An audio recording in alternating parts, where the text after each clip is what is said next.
Cane Corsos are big, powerful, and incredibly smart. But here's the thing, they don't just follow anyone.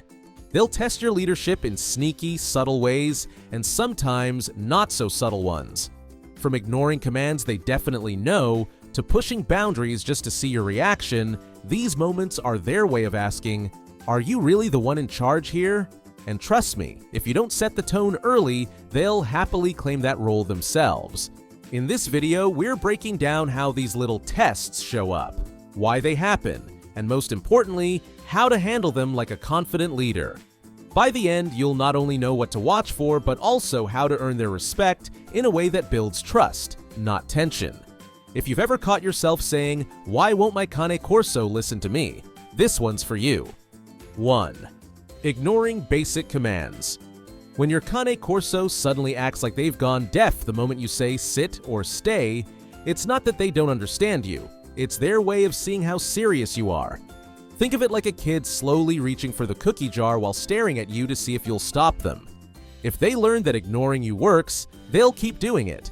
And next thing you know, simple commands start feeling like negotiations. The best way to handle this little test is to stay calm and consistent. No begging, no repeating the command 10 times like a broken record. If you say sit, make sure they actually do it. Reward them the moment they listen so they connect your words with action and good things. Cane Corsos are smart. If you show them you mean what you say, they'll respect it. But if you let it slide, they'll take that inch and turn it into a mile. 2. Taking the lead on walks. When your Cane Corso starts charging ahead on walks like they're leading a parade, it might look cute at first, but there's a little more going on. For this breed, walking in front can feel like taking control, and if they think they're the boss outside, it can slowly spill over into how they act at home too. That's why leash training isn't just about having a calm walk, it's about setting the tone for your relationship. Keep the leash loose, set the pace, and let them walk beside or slightly behind you. If they pull, pause and wait instead of being dragged around like a human kite. Once they realize you're the one leading the adventure, the walk turns into a team activity, not a power struggle. And trust me, that small shift makes a big difference with a confident breed like the Cane Corso. If you're nodding along because your Corso's pulled one of these moves before, make sure you hit subscribe. We've got plenty more insights coming to help you build real leadership and connection with your dog. Trust me, the more you understand these tests, the easier everything gets. 3. Pushing through doors. First, when your Cane Corso bolts through the door like they're late for a meeting, it can be their subtle way of testing who's in charge. For confident breeds like this, being the first to step out isn't just about getting outside faster. In their mind, leaders go first, and if you're not the one taking the lead, they're more than happy to volunteer for the role. It's one of those little behaviors that seems harmless, until it starts showing up in other areas too. Teaching them to wait calmly at the door helps set clear boundaries. A simple wait before stepping out reinforces that you control the pace and direction. Over time, they'll learn that the walk doesn't start until you say so, and that small rule can make a huge difference in how much they respect your leadership. Plus, it makes leaving the house way less chaotic. No more being shoved aside like the door's optional. 4. Testing personal boundaries. Cane Corsos can be big softies, but they're also incredibly smart and sometimes a little too bold. When they lean on you like they own the space or climb onto the couch without being invited, it's not always just affection. It can be their sneaky way of seeing how far they can push the rules. And if you let it slide too often, they'll take that as a silent green light to make the rules themselves. That's why setting gentle but firm boundaries matters. If you're working and they nudge you for attention, it's okay to calmly ignore or redirect them. Over time, they'll learn that affection and access to your personal space are earned, not demanded. This isn't about being strict or cold. It's about showing your Corso that respect goes both ways. And trust me, when they understand those boundaries, they become even more loving and well-mannered. 5. Selective hearing in new environments. You know that moment when your Cane Corso suddenly acts like they've never heard the word come before? One second they're perfectly trained at home, the next they're too busy sniffing trees or staring at a butterfly to care. That's not just distraction, it's them quietly testing if your authority still matters outside your usual space. Think of it like a kid seeing if the rules still apply at grandma's house. The good news?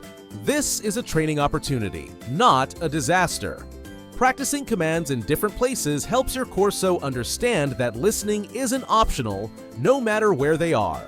Start in quiet spots and gradually level up to busier environments, rewarding them when they respond. Over time, they'll learn that come means come, whether it's the living room or a park full of squirrels. 6. Guarding toys or space. Ever seen your Cane Corso tense up over a toy or give you that "don't even try it" look? That's their way of testing control.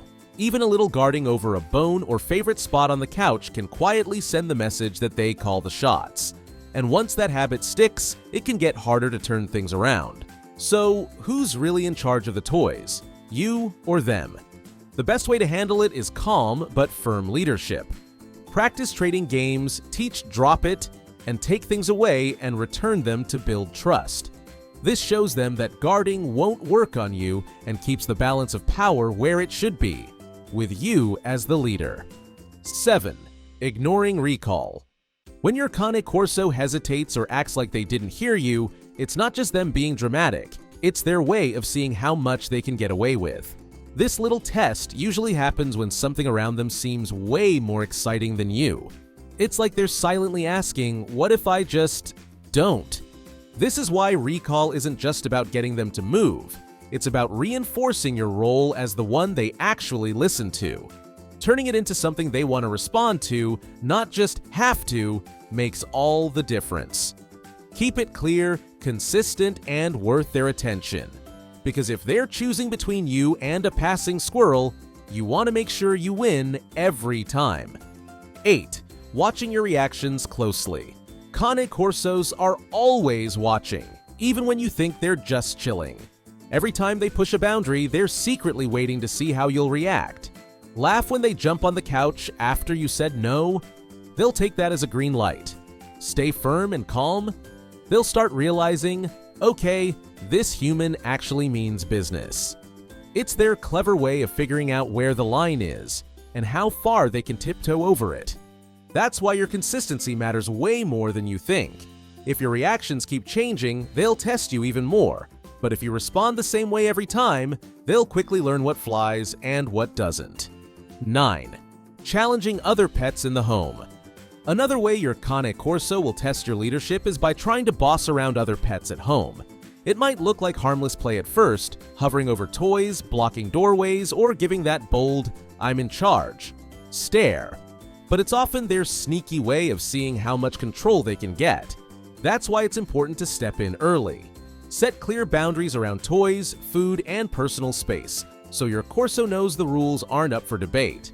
Think of it like a kid trying to claim the TV remote. If no one stops them, they'll run the show. By calmly but firmly taking charge, you remind them who's really the leader in the house. 10. Testing you during playtime. Playtime might seem like all fun and games, but for a smart, confident dog like a Cane Corso, it can also be a chance to test the limits. Tug of war is a classic example. What starts as playful pulling can quickly shift if they start refusing to let go, growling in that cheeky, "I dare you" way, or trying to control the pace of the game. It's their subtle way of saying, maybe I'm the one in charge here. That's why playtime shouldn't just be about burning energy. It's also about reinforcing respect and boundaries. You decide when the game starts, when it ends, and when the toy is released. If they don't drop it when asked, calmly pause the game until they do. Once they learn that the fun only continues when they follow your lead, they'll respect those boundaries more. And there you have it. Your Cane Corso isn't just being dramatic, they're running their own little "who's the boss" test every day. It's part of their charm, part of their challenge, and honestly, part of what makes living with them so fun. The good news? With calm, consistent leadership, you'll earn their respect and trust. And that's when the real magic of this breed shines. If you found this helpful, stick around. This is just one part of the Cane Corso adventure. Hit subscribe so you won't miss our next video where we'll dive deeper into training, behavior, and building that unshakable bond with your pup.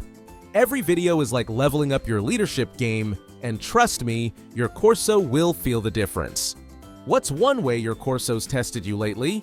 Drop it in the comments. We're building a pack here, and your stories help other owners too. Thanks for watching until the end, and I'll see you in the next one.